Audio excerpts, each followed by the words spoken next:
जागो इंडिया सुबह के 6:30 बजने वाले हैं और वक्त है फटाफट अंदाज में आज की बड़ी खबरें देखने का। और फटाफट खबरों में आपको दिखाएंगे दिवाली में कोरोना का नया रिकॉर्ड और साथ ही बताएंगे अयोध्या में दीपोत्सव की कैसी है तैयारी। लेकिन पहले देखिए नॉन स्टॉप अंदाज में सिर्फ 10 मिनट में आज सुबह की देश और दुनिया की 100 बड़ी खबरें।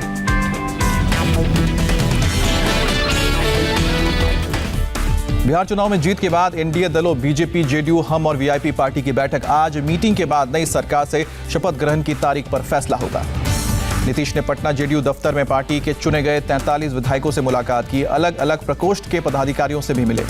बैठक के बाद नीतीश ने चिराग पासवान के एनडीए में बने रहने पर नाराजगी जताई। कहा बीजेपी को फैसला लेना है। नीतीश ने माना एलजेपी के कारण जेडीयू को कई सीटों पर नुकसान पहुंचा, जानबूझकर हम लोगों पर प्रहार किया गया। मुख्यमंत्री पद पर खुलकर नहीं बोले नीतीश कुमार। कहा एनडीए का फैसला होगा कबूला, मेरा कोई दावा नहीं। अपने अंतिम चुनाव वाले बयान से पलटे नीतीश। कहा हर अंतिम चुनाव सभा में बोलते रहे हैं कि अंत भला तो सब भला। तेजस्वी ने नीतीश पर साधा निशाना। कहा थोड़ी भी नैतिकता बची है तो मुख्यमंत्री पद से इस्तीफा दें। तेजस्वी ने कहा चुनाव में हारे नहीं जीते हैं, जनता का फैसला महागठबंधन के पक्ष में, चुनाव आयोग का नतीजा एनडीए के पक्ष में। तेजस्वी बोले बीजेपी धन बल और छल के बावजूद महागठबंधन को नहीं रोक पाई, आरजेडी सबसे बड़ी पार्टी बनी।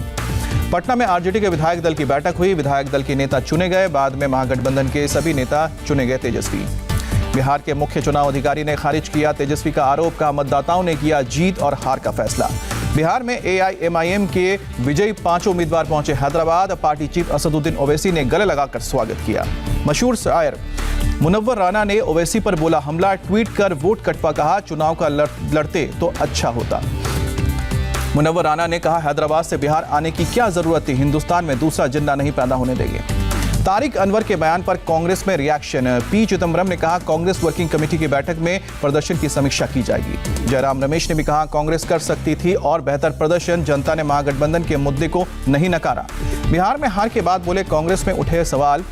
तारिक अनवर ने पार्टी को आत्मचिंतन की सलाह दी। बिहार में ओवैसी की एंट्री शुभ नहीं कहा।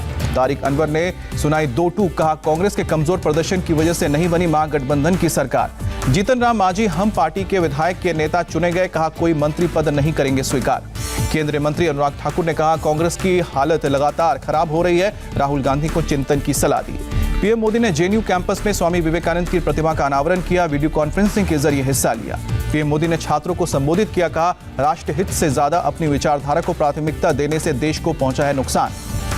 पीएम ने जेएनयू छात्रों को इमरजेंसी की याद दिलाई। कहा मुश्किल समय में अलग अलग विचारधारा के लोग एक साथ आए। पश्चिम बंगाल बीजेपी प्रदेश अध्यक्ष दिलीप घोष के काफिले पर हमला। अलीपुरद्वार में गाड़ी पर पत्थर फेंके गए, गाड़ी के शीशे चकनाचूर। काफिले में पीछे की 2 गाड़ियों पर फेंके गए पत्थर। गोरखा जनमुक्ति मोर्चा पर काले झंडे दिखाने और काफिले पर पथराव करने का आरोप लगा। दिलीप घोष ने कहा हमला कोई नई बात नहीं है, ममता सरकार गाड़ियां तोड़ सकती है, मनोबल नहीं। कोलकाता में बीजेपी कार्यकर्ताओं का जोरदार प्रदर्शन। अलीपुरद्वार में दिलीप घोष के काफिले पर हमले का विरोध किया। बंगाल के दुर्गापुर में टीएमसी के 2 गुटों में झड़प। एक कार्यकर्ता की मौत, 2 गंभीर रूप से घायल। ममता की पार्टी में गुटबाजी। हरिपाल सीट से टीएमसी विधायक बेचारा मन्ना ने इस्तीफा दिया। ममता सरकार में नंबर 2 शुभेंदु अधिकारी ने बगावती तेवर दिखाए। नंदीग्राम दिवस के दिन मिदनापुर में पार्टी से अलग अपनी जनसभा की। ममता कैबिनेट की बैठक में नहीं जा रहे हैं शुभेंदु अधिकारी, जल्द ही बीजेपी में शामिल होने की चर्चा। दिल्ली में कोरोना का कहर तेज। एक दिन में 104 लोगों की मौत हुई। कोरोना काल में दिल्ली में एक दिन में सबसे ज्यादा मौत का आंकड़ा। दिल्ली में एक दिन में 7053 नए केस सामने आए और राजधानी में एक्टिव केस की संख्या 43,116 तक पहुंची। दिल्ली हाई कोर्ट ने केजरीवाल सरकार को 33 निजी अस्पतालों में 80% आईसीयू बेड कोरोना मरीजों के लिए रिजर्व रखने को मंजूरी दी। सिंगल जज के फैसले पर रोक लगाई।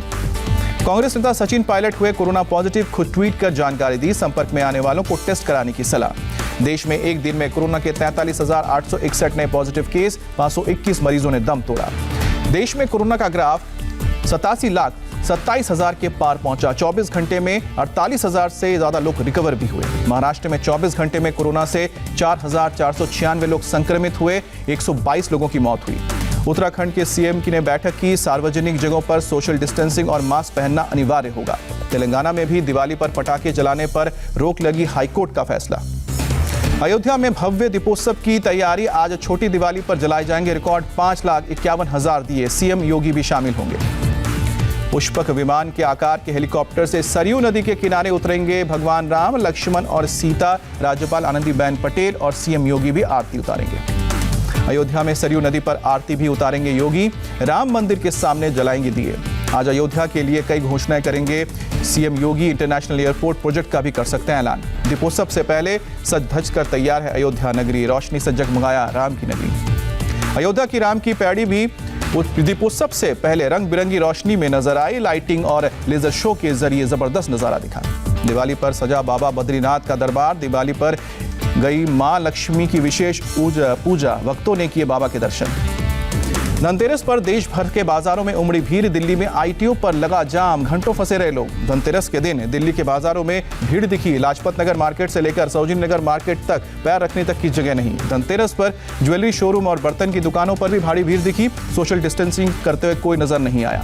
मुंबई में भी दिवाली से पहले बाजार में भारी भीड़, बिना मास्क लगाए खुलेआम घूमते नजर आए लोग। एमपी के सीएम शिवराज सिंह चौहान ने धनतेरस पर पत्नी साधना सिंह के साथ खरीदारी की। चांदी का सिक्का और बर्तन भी खरीदा।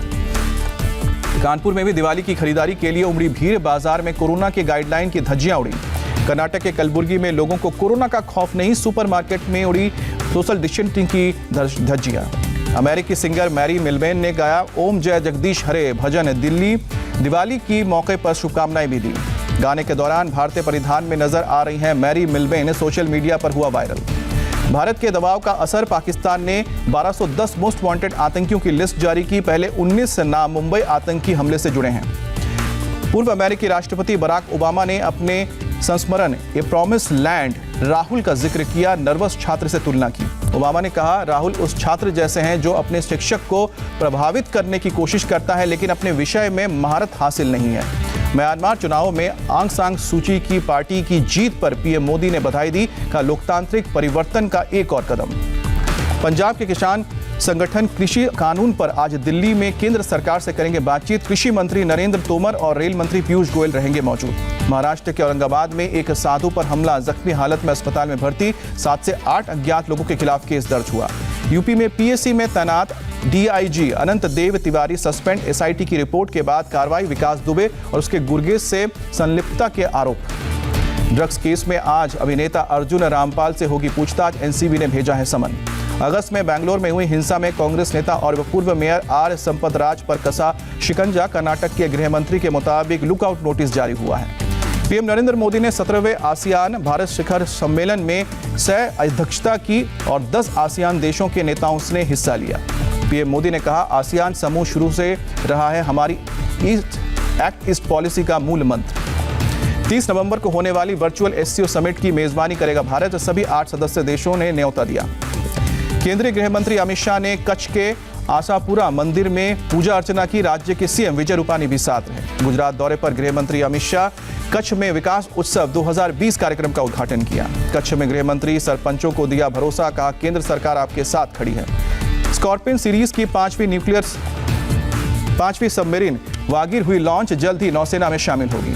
आर्मी चीफ मनोज मुकुंद नरवणे के उत्तराखंड दौरे का दूसरा दिन। कई इलाकों में सुरक्षा व्यवस्था का जायजा लिया।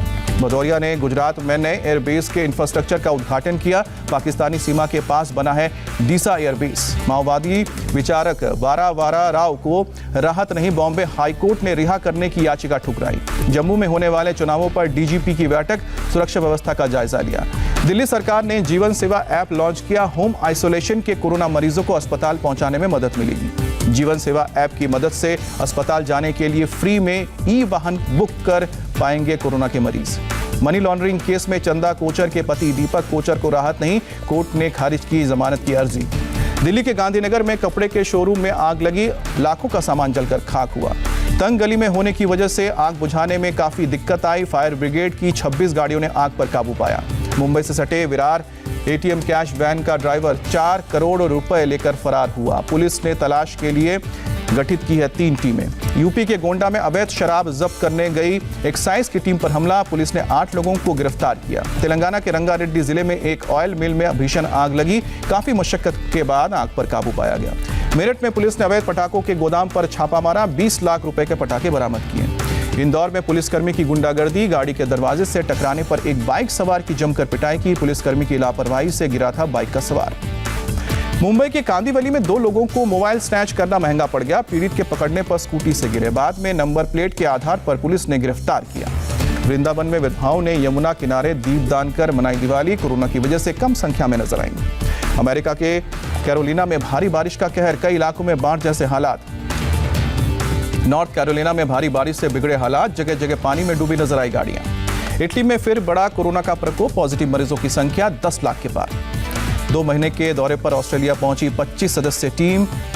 सिडनी में 14 दिन के क्वारंटीन और ट्रेनिंग से शुरुआत करेंगी टीम इंडिया। यूएई से लौटने पर क्रिकेटर कुणाल पंड्या मुंबई एयरपोर्ट पर रोके गए। सोना और कई दूसरे सामान बरामद हुए। केंद्र सरकार ने 2,65,000 रुपए के तीसरे आर्थिक पैकेज का ऐलान किया। वित्त मंत्री निर्मला सीतारमण ने नए रोजगार पैदा होने का भरोसा जताया। अक्टूबर में खुदरा महंगाई दर 7.1% रही। 6.5 साल में सबसे ज्यादा रही है महंगाई दर। एक्टर आसिफ बसरा ने हिमाचल प्रदेश के धर्मशाला में अपने घर में खुदकुशी की। जब वी मेट कोई और काई पोचे समेत कई फिल्मों में काम किया है। मनोज बाजपेयी, करीना, प्रियंका और अनुष्का शर्मा समेत बॉलीवुड की कई हस्तियों ने दी आसिफ को श्रद्धांजलि। मनोज बाजपेयी ने कहा, शॉकिंग।